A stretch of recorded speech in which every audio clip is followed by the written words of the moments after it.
Beyond the Bell, Bloomberg's comprehensive cross-platform coverage of the U.S. market close starts right now. And right now, we are 2 minutes away from the end of the trading day. Romaine Bostick alongside Scarlet Fu. We're counting you down to the closing bell, and here to help take us beyond the bell. It's a global simulcast with Massar and Matt Miller. Welcome to our audiences across Bloomberg Television, Radio, and those folks streaming on YouTube. Carol.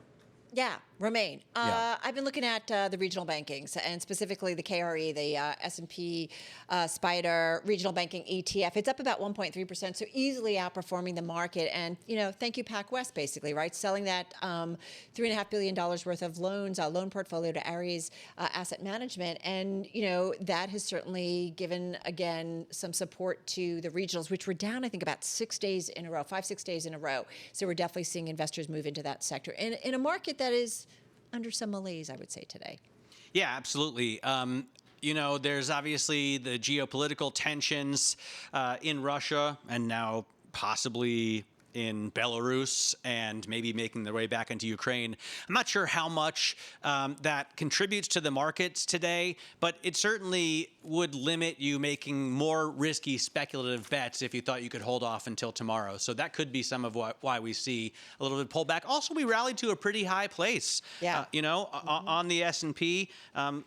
Maybe there's a better time to buy. Romaine? We were talking a little bit earlier, guys, about all the M&A deals announced earlier today. IBM, Prologis, just to name a few, now crossing the Bloomberg terminal. Yet another. Brookfield, of course, the big Canadian investment company, nearing a deal to acquire their insurance firm, American Equity Investment Life Holding, AEL. Those shares up about 11% here as we head into the close, hitting limit up right before we got to those closing bells. We'll try to get some more details on this, but this is according to people familiar with the situation that spoke with our Bloomberg reporters. Yeah, I find it really interesting, Romaine, that there's stuff going on certainly in the real estate sector area, just generally speaking. We talked earlier about the office REITs, and they finished as a whole up about 7% after SL Green was able to sell a building, an office building here in the United States, in New York City. Real quick, we should just go through the closing numbers here. Down about 0.4% on the S&P. The Dow relatively unchanged. The NASDAQ indices, both the composite and the NASDAQ 100, down more than 1%, while the Russell's going to finish the day just a smidge above the waterline, up about 0.1%. All right, so let's get to it and maybe some of the individual gainers here in the trade today. And I talked about office REITs, and we definitely did see that as an outperformer. SL Green, that name alone, if we bring up the numbers here, ticker is SLG here, and I'm just looking at SL Green, up almost 20% in today's trade, as we mentioned earlier. It's huge. I know it's huge. Selling almost a 50% stake interest in a Midtown Manhattan office building to a U.S. affiliate of Tokyo-based Mori Trust at a gross asset valuation of $2 billion. Our BI analyst basically coming out and saying, all right, first of all, it's a balance sheet lifeline for SL Green specifically, but also showing that there's still investors interested in office properties in New York City. So it's like the clouds have parted. It's like, you know, in for prime, probably prime Cheech and office real Chong, estate. Up in Smoke, when like it just goes away and I can see clearly now the rain has gone. You can see clearly, but you're also being very picky, right? Location, location, location, and that is definitely the play, I think, when it comes to real estate. Go ahead, Romaine. So before we just move on to the decliners on the day, just some breaking news crossing the wire. This on Janet Yellen, now learning that the Treasury Secretary of the United States is planning a trip to China next month in July here. This is also coming at a time where the U.S. is said to be prepping additional investment curbs. It'll be interesting to see sort of how she threads that needle, but of course, coming off of the very high-level visit with the Secretary of State last week, Janet Yellen planning to go to China next month.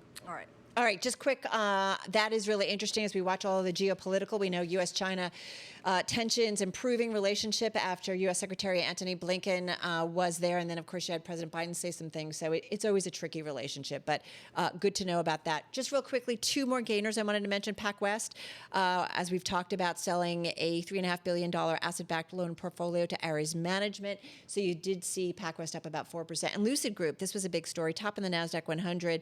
Aston Martin tying up with Lucid on EV technology, each backed by Saudi Arabia's sovereign wealth fund, and shares in both of those companies jump. Lucid up about 1.5%, Scarlet. All right, let's take a look at the decliners. Carnival was the worst performer in the S&P 500. The analysts out there have called the outsized decline after what has been solid second quarter earnings a classic sell the news reaction. Competitors like Norwegian Cruise Line and Royal Caribbean also falling in sympathy.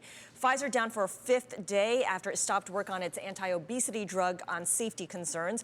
Tesla, the biggest decliner in the NASDAQ 100, losing more than 6% as a bunch of analysts have been downgrading the stock following its recent surge and the tough pricing environment.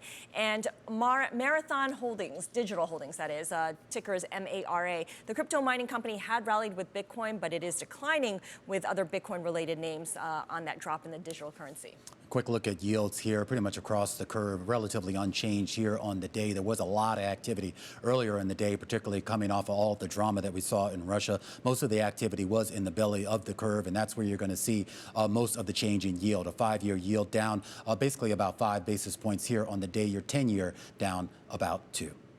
All right, I'm taking a look at the industry groups, and it's no surprise with the moves in SL Green and the other office REITs that real estate is the biggest gainer on the industries.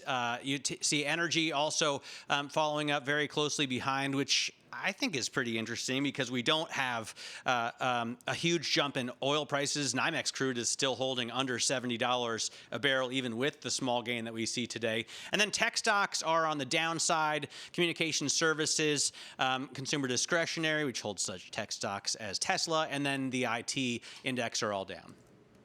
All right, guys, that is a wrap. Our cross-platform coverage on radio, TV, YouTube, and Bloomberg Originals. We call it Beyond the Bell. We will see you again same time, but at 3 p.m., of course, on Tuesday.